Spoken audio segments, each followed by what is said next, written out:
বন্ধুরা, আজকের ভিডিওতে আপনাদের জানাবো যে মৃত্যুর পর শ্রাদ্ধ শান্তি না করলে কি হয়, আর যারা নিঃসন্তান, যাদের কোনো অর্থ সম্পত্তি নেই, একদম নিঃস্ব, তাদের কি হয় এই সম্বন্ধে শ্রীকৃষ্ণ গরুড় পুরাণে এই সম্বন্ধে কি বলেছেন মন দিয়ে শুনুন। তাহলে আপনাদের এবং আপনার পিতৃপুরুষদের মঙ্গল হবে। তাহলে বন্ধুরা, দেরি না করে মনে মনে শ্রীকৃষ্ণের নাম করে শুরু করা যাক। শ্রীকৃষ্ণ তার প্রিয় বাহন গরুড়ের প্রশ্নের উত্তর দিচ্ছিলেন একটি একটি করে। গরুড় বললেন, শ্রাদ্ধকালে পুত্র বা ছেলে যে অন্ন জল দান করে তা খেয়ে পেট লোকে পিতা যে গ্রহণ করল তা কি করে বোঝা যায়? হে প্রভু, আপনি দয়া করে আমার এই প্রশ্নের উত্তর দিয়ে আমাকে শান্ত করুন। শ্রী ভগবান উত্তরে বললেন, খুব ভালো প্রশ্ন করেছ। এ অতি উত্তম প্রশ্ন। সন্তানহীনদের ধনসম্পদের যে অধিকারী হয় সেই অন্ন জল দান করতে পারে, সে করবে শ্রাদ্ধ। আর যার ধন সম্পত্তি কিছু নেই, অর্থাৎ যার কিছু নেই, একদম নিঃস্ব, এক্ষেত্রে সে দেশের রাজাই তার পারলৌকিক ক্রিয়া করবে, কারণ রাজা হলেন সকলের পালনকর্তা। এরপর শ্রীকৃষ্ণ একটি সুন্দর উপাখ্যান বললেন। পুরাকালে বলবাহন নামে এক প্রজাবৎসল রাজা ছিলেন। সেই রাজ্যে সর্বদা শান্তি বিরাজ করত। একদিন রাজা তার সৈন্য সামন্ত নিয়ে মৃগয়া করতে বা শিকার করতে বেরোলেন। রাজা বলবাহন বনে ঢুকেই একটা হরিণকে দেখে তীর নিক্ষেপ করলেন। সেই তীর হরিণের পায়ে লাগলো। হরিণটি আহত হয়েও সে প্রাণ বাঁচানোর তাগিদে ছুটতে শুরু করলো। রাজা ঘোড়া ছুটিয়ে হরিণের পিছু ধাওয়া করলেন, কিন্তু খানিক যাওয়ার পর হরিণটাকে আর দেখতে পেলেন না। সেই সময় রাজার খুব জল তেষ্টা পেল। সামনেই এক সরোবর দেখতে পেলেন। তিনি ঘোড়া থেকে নেমে ঠান্ডা স্বচ্ছ শীতল জল গণ্ডুসে করে পান করলেন। রাজা বলবাহনের শরীর ও মন জুড়ালো। তিনি গাছের তলায় বসলেন জিরিয়ে নেবার আশায়। ফুরফুরে বাতাসে রাজার চোখে ঘুম এলো। রাজা ঘাসের উপর শুয়ে পড়লেন। আধো ঘুম আধো তন্দ্রার মধ্যে রাজা একটা বিশ্রী কটু গন্ধ পেলেন। নাক কুঁচকে চোখ মেলে দেখলেন কি আশ্চর্য দৃশ্য। ভূত রাজা তার বিশাল ভূত বাহিনীকে নিয়ে তার দিকে, অর্থাৎ রাজার দিকে এগিয়ে আসছে। রাজা তড়াক করে উঠে বসলেন, ধনুকে তীর ধরলেন, ভূতের দলকে লক্ষ্য করে তাক করলেন। ভূত রাজা বললেন, দাঁড়ান, ধনুক নামান। তীর ছোড়ার আগে আমার কথা শুনুন। রাজা ধনুক সহ হাত নামিয়ে নিলেন। এবার সুযোগ পেয়ে ভূত রাজা বললেন, হে রাজা, আমি হলাম পেট বাহন, পিশাচদের রাজা। আগের জন্মে আমি ছিলাম এক বণিক, অর্থাৎ ব্যবসায়ী। তখন আমার নাম ছিল সুদেব। সে সময় অনেক দান ধ্যান করেছি, সৎপথে থেকেছি, ধর্ম মেনে চলেছি। তবুও আমার মৃত্যুর পরে ভূত হতে হলো। রাজা বলবাহন অবাক হলেন, জানতে চাইলেন এর কারণ কি। পেট রাজা বললেন, পূর্বজন্মে আমি ছিলাম নিঃসন্তান, এমনকি কোনো আত্মীয় স্বজন না থাকায় অন্ন জল পেলাম না, তাই আমি হলাম পিশাচ। আর ওরা?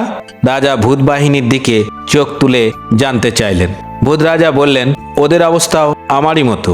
আমাদের বিভৎস চেহারা দেখে সকলে ভয় পায়, কেউ সামনে আসতে চায় না। মনের দুঃখের কথা কাউকে বলতে পারি না। আপনি দেশের পালনকর্তা, আপনাকে সব খুলে বললাম।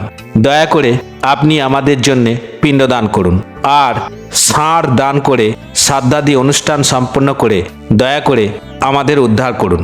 ঠিক সেই সময় রাজা সৈন্য সামন্ত রাজাকে খুঁজতে খুঁজতে সেখানে এসে হাজির হলেন। ভূত বাহিনীকে আর দেখা গেল না। রাজা নিজের রাজ্যে ফিরে এসে নিয়ম মতো ষাঁড় উৎসর্গ করে শ্রাদ্ধ অনুষ্ঠান করলেন ওই সব ভূত পেট পিশাচদের উদ্দেশ্যে। শ্রীকৃষ্ণ এবার বললেন, রাজা হলেন প্রজার পাপ তাপের কারণ। তিনি প্রজাকে পাপ থেকে উদ্ধার করতে পারেন। গরুড়ের দ্বিতীয় প্রশ্নের উত্তরে শ্রীকৃষ্ণ বললেন, তোমাকে এবার রোমাঞ্চকর অদ্ভুত কাহিনী শোনাবো, মন দিয়ে শোনো। বন্ধুরা, আপনারাও মন দিয়ে ভগবান শ্রীকৃষ্ণের কথা শুনুন, আপনাদের মঙ্গল হবে। ভগবান শ্রীকৃষ্ণ বলতে শুরু করলেন। তিনি বললেন, কেউ যদি নিষ্ঠা সহকারে পারলৌকিক কাজ করে তাহলে নবরূপে পিতৃগণ পৃথিবীতে সেই স্থানে ফিরে আসে। সেই ব্যক্তি অবশ্যই বুঝতে বা অনুভব করতে পারবে।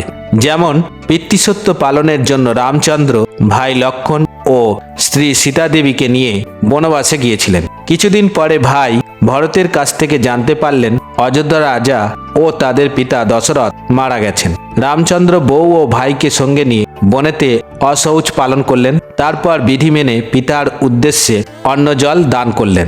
শ্রাদ্ধ শান্তি মিটে গেলে অতিথিরা খেতে বসলেন। সেখানে বহু মুনি ঋষি আমন্ত্রিত হয়েছিলেন, কিন্তু বনবাসী রামচন্দ্রের আয়োজন ছিল অত্যন্ত অল্প। সবাইকে সাদরে আসন গ্রহণ করতে বললেন রাম। তারপর সীতাকে ডাকলেন পরিবেশন করার জন্য। সীতা খাদ্যের পাত্র বা জায়গা নিয়ে সেখানে এসে দাঁড়ালেন। কয়েকজনের পাতে অন্ন দিয়ে সীতাদেবী চলে গেলেন। সীতাদেবীকে ফিরতে না দেখে রামচন্দ্র উদ্গ্রীব হয়ে তাকে ডাকতে লাগলেন। সীতা, কোথায় গেলে? অতিথিরা যে বসে আছেন কিন্তু কোনো সাড়া পেলেন না। তিনি নিজে ভিতরে এলেন, দেখলেন সীতা উবু হয়ে বসে বসে অঝরে কাঁদছেন। রামচন্দ্র অবাক হয়ে জানতে চাইলেন, সীতা, তুমি কাঁদছো কেন? কি হয়েছে? সীতাদেবী চোখ মুছে বললেন, আমি এই সন্ন্যাসিনীর বেশে ওই অতিথিদের সামনে যেতে পারবো না। তাছাড়া আপনার আয়োজন এত সামান্য, এই সামান্য আয়োজনে সব মুনি ঋষিদের তৃপ্ত করা সম্ভব নয়। রামচন্দ্র বললেন, অতিথিরা সবাই তোমার আমার পরিচিত। ওই মুনি ঋষিদের সামনে তুমি কয়েকদিন ধরেই সন্ন্যাসিনীর বেশে কাটিয়েছ, অথচ আজ কি এমন হলো যে তুমি ওদের সামনে যেতেই চাইছো না? সীতাদেবী বললেন, আজকের ব্যাপারটা একেবারে আলাদা। অতিথিদের শেষের দিকে বসেছেন আপনার পিতা, তার পিতা অর্থাৎ আপনার দাদু। অবশ্য এরা আমারও অচেনা, কিন্তু আপনার পিতাকে আমি চিনতে ভুল করিনি। আগে আমি আপনার পিতাকে সোনার থালায় খেতে দিয়েছি, রূপোর গ্লাসে জল দিয়েছি, আর আমি ভালো কাপড় জামা ও অলংকার সজ্জিত হয়ে আপনার পিতার সামনে দাঁড়িয়েছি। তাই আজ সন্ন্যাসিনীর বেশে ওনাদের সামনে দাঁড়াতে লজ্জা করছে। এই বলে আকুল কান্নায় ভেঙে পড়লেন সীতাদেবী। রামচন্দ্র কিছু বুঝতে না পেরে অগত্যা ভাই লক্ষণকে সঙ্গে নিয়ে রামচন্দ্র অতিথিদের খাবার পরিবেশন করলেন। সকলে খেয়ে খুবই তৃপ্তি পেলেন। তারা সকলে আশীর্বাদ করে বিদায় নিলেন। তারপর শ্রীকৃষ্ণ বললেন, বিনাতানন্দন গরুড়, সীতাদেবী যা দেখেছেন তা একটুও মিথ্যা নয়। মৃত্যুর পর অন্ন জল পাওয়ার জন্য সকল পিতৃপুরুষ উদ্গ্রীব হয়ে থাকেন। প্রথা বিধি মেনে শ্রদ্ধা সহকারে যে এই কাজ করে সে তাদের দেখা পায়। বন্ধুরা, ভিডিওটি কেমন লাগলো কমেন্ট করে জানাবেন। আর যারা এই চ্যানেলে নতুন, ভিডিওটি ভালো লাগলে বিধাতার কথা চ্যানেলটি সাবস্ক্রাইব করে একটি লাইক দেবেন। আজ এই পর্যন্ত, নমস্কার।